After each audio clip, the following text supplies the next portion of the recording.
유전자를 고친다는 생각은 오랫동안 의학의 꿈이었습니다. 병의 원인이 되는 DNA를 찾아 바꿀 수 있다면 어떨까? 하지만 DNA는 생명의 설계도입니다. 그 설계도를 자르고 고친다는 말은 희망이면서 동시에 두려움입니다. CRISPR는 그 꿈을 갑자기 가까운 현실로 끌어왔습니다. 이 기술은 인간이 처음부터 만든 발명품이 아니었습니다. 세균이 바이러스와 싸우기 위해 오래전부터 사용하던 방어 체계였습니다. 제니퍼 다우드나는 RNA 구조와 기능을 연구하던 과학자였습니다. 그녀는 생명의 작은 분자가 어떻게 정보를 읽고 반응하는지에 관심이 많았습니다.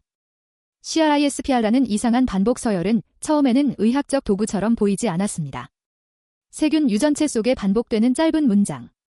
그 사이에 끼어 있는 낯선 조각들. 왜 이런 구조가 있는지 오랫동안 수수께끼였습니다. 다우드나의 강점은 그 수수께끼를 분자 기계의 언어로 읽어내는 능력이었습니다. 에마뉘엘 샤르팡티에는 병원성 세균을 연구했습니다. 그녀는 세균이 어떻게 자신을 방어하고 어떻게 유전자를 조절하는지 파고들었습니다. 샤르팡티에는 작은 RNA 하나가 CRISPR 시스템에서 중요한 역할을 한다는 사실을 발견했습니다. 그 RNA는 CAS9라는 단백질을 안내하는 열쇠였습니다.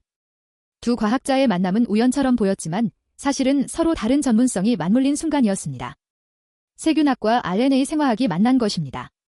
CRISPR CAS9의 원리는 놀라울 만큼 명확했습니다.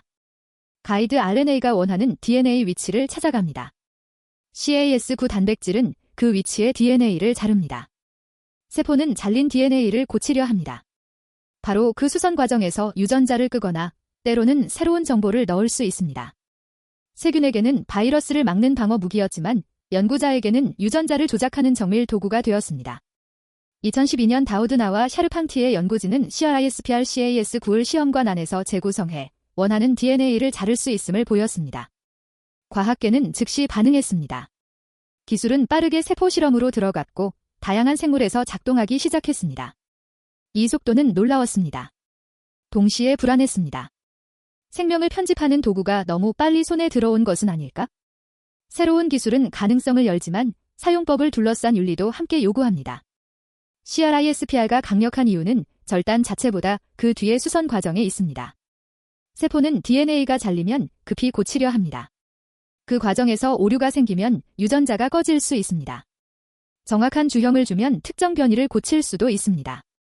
하지만 세포는 늘 우리가 원하는 대로만 움직이지 않습니다.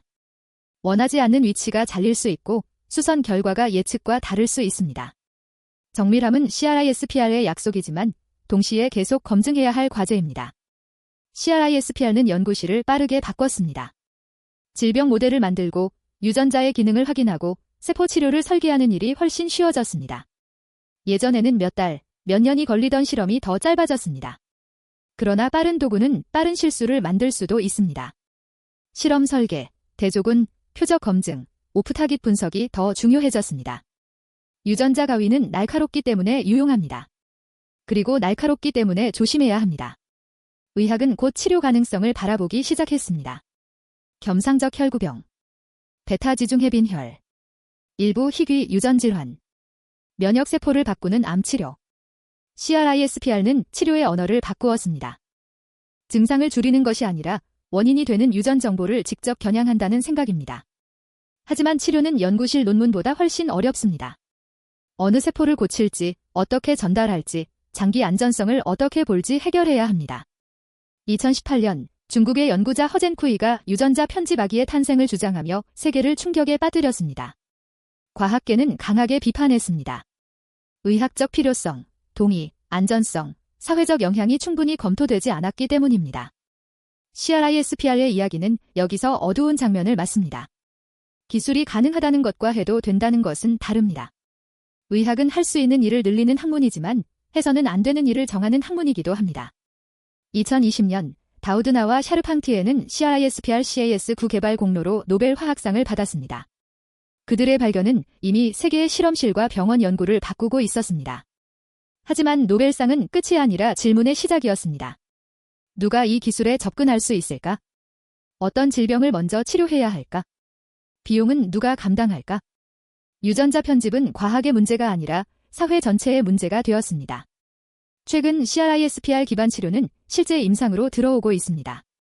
특히 혈액질환에서는 환자의 세포를 밖으로 꺼내 편집한 뒤 다시 주입하는 방식이 쓰입니다.